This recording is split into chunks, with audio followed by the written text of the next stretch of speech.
Debt intoxication, the structural limits of sovereign finance. Flint West reporting. Debt is not evil. Debt is alcohol. In the right dose, it is a social lubricant, a bridge, a tool, a temporary enhancer. A company borrows to build a factory. A family borrows to buy a home. A country borrows to build roads, ports, power grids. Debt, like alcohol, can smooth the edge off time. But here is the problem. Alcohol is also a poison. Not because it is always deadly, but because it becomes deadly when it stops being a tool and starts being a lifestyle. When the one drink becomes a dependency, when the weekend becomes the week, when the habit becomes the metabolism. And once debt becomes metabolism, it does not just touch the organism, it eats it. Section 1. The intoxication principle. In the early phase, the organism looks stronger. The borrower feels bigger, more confident, more expansive. The balance sheet looks like it has muscle. The government looks like it has capacity. The economy looks like it is moving. But under the hood, something subtle changes. Debt does not merely finance the future. It begins to mortgage the future. And the more of it you take, the more of your future must be dedicated to servicing the past. That is the first rule of intoxication. The bill always arrives later, and it always arrives larger. Section 2. Why debt has a limited addressable market. Now zoom out. Forget any one country, any one administration, any one political mood. Look at debt as a product. A product can scale if it does one of two things. It stays harmless as usage expands, or it gets better as more people use it. Debt does neither. Debt is inherently a dose product. It has a threshold. Beyond that threshold, the product stops helping and starts harming, which means debt has a strange, ugly ceiling. It cannot grow forever by simply increasing consumption among existing users, because if the same users keep taking larger doses, they eventually get wrecked. So the only healthy way for the system to expand debt consumption is more users, smaller doses, broad distribution, continuous capacity to carry it. That is the only way a poison scales. Spread thin. But when the system starts concentrating debt, when the doses grow, when the organism weakens, demand does not just decline.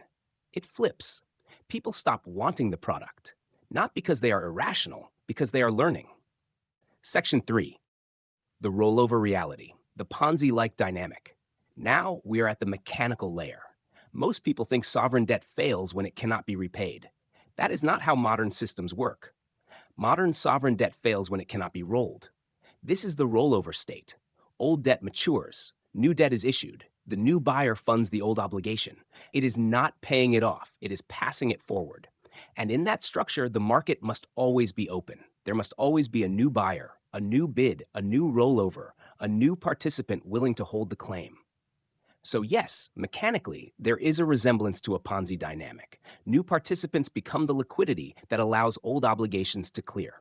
Fresh inflows become the bridge that prevents the system from needing to shrink. Now here is the key distinction. A classic Ponzi is fraud with no underlying productive capacity. A sovereign economy does have productive capacity, tax base, output, assets, institutional credibility. But the point is not that this is literally a Ponzi. The point is that the rollover dependence creates a reflex, and once the system is large enough, it becomes addicted to the reflex. It cannot easily stop, because stopping means contraction, and contraction means pain. Section 4. When real yield disappears, demand turns voluntary into reluctant. Now we hit the why people stop buying layer. Bond buyers are not charities. They are not patriots. They are not museums collecting artifacts. They are purchasing power hunters. And the cleanest question in the bond market is this: will I get paid in money worth holding? If the answer is nominal yes, real no, then what is being offered is fiscal repression wrapped in a coupon. That is the bad alcohol phase of debt. It is not even a good buzz. It is a hangover sold up front. So people begin to seek alternatives, hard assets, productive equity, commodity exposure, gold, Bitcoin, real estate in scarcity zones, anything that does not guarantee loss in real terms. And as voluntary demand weakens, the issuer faces a brutal constraint. To attract buyers, yields must rise. But if yields rise, debt service explodes. And when debt service explodes, fiscal stability breaks. So the issuer is trapped between two cliffs. Raise yields and blow up the budget. Suppress yields and erode trust. That is the structural limit. The organism cannot tolerate sobriety, and it cannot survive continued intoxication. This content is brought to you by Bobby Giggs. Promote your brand here and reach a wide audience across platforms like YouTube, Instagram, and Facebook. Follow the links in the description to get started. Section 5.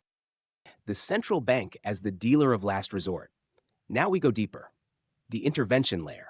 When demand weakens, the system reaches for the stabilizer. Central banks step in, they buy, they suppress yields, they provide liquidity, they smooth the rollover. And for a while it works, because a central bank can do something private actors cannot. It can create a bid that is not profit maximizing. It can buy because it must. But that creates a new distortion. The market price no longer reflects true risk appetite. It reflects policy necessity. And this is where the David Malpass critique lands like a brick. When a central bank borrows at high rates to buy government bonds, it begins to resemble a giant leveraged fund, pulling liquidity from the private sector to finance sovereign absorption. That is crowding out dressed as stability. Money that could finance small businesses, inventory loans, productive credit, expansionary risk instead becomes sovereign maintenance, rollover support, duration warehousing, balance sheet theater, and that is when the economy stops being a growth engine and becomes a debt service machine. Section 6. Coercion and structural demand. The dark backstop. Now we get to the options layer. If the product is unattractive, a seller has two choices: improve the product or force adoption. History shows that when power is concentrated, the second option appears more often than people admit. That is why the opium wars matter as a grounding example. Not because today is identical, but because the lesson is timeless. When a powerful system needs external demand for a product that the buyer does not want, coercion enters the chat. The opium trade was not mutual benefit. It was enforced consumption. And in modern finance, coercion does not always look like a gun. Sometimes it looks like reserve requirements, regulatory privilege, collateral frameworks, banking rules that treat sovereign debt as risk-free, global invoicing structures, energy settlement conventions, sanctions leverage, trade routing power. This is where the petrodollar conversation sits in the framework, not as a conspiracy slogan, but as an example of structural demand engineering. If key commodities are invoiced in a currency, global actors must hold that currency.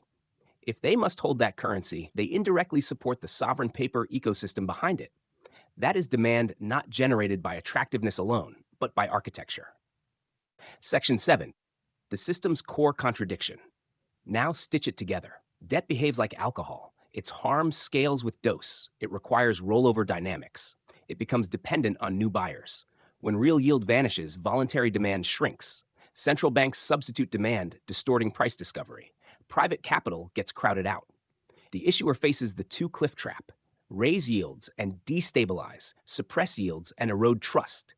And if the product cannot sell itself, the system leans on structural enforcement. So what is the contradiction? Here it is. The system requires trust to function, but its maintenance erodes trust. That is why it feels like endgame psychology. Not because there is an obvious calendar date, but because the mechanism tightens. The policy choices narrow. The marginal buyer becomes harder to find. The hangover becomes visible. Section 8. The pinpoint position. So if someone asks, what is the actual position here? It is this. A sovereign debt regime reaches a structural limit when it becomes dependent on continuous refinancing at yields that cannot rise to market clearing real returns without destabilizing the issuer, yet cannot remain suppressed without accelerating currency distrust and capital flight into alternatives. That is the pinpoint. Everything else is the contextual cloud explaining why that condition emerges and what happens next. What happens next without predicting a single timeline?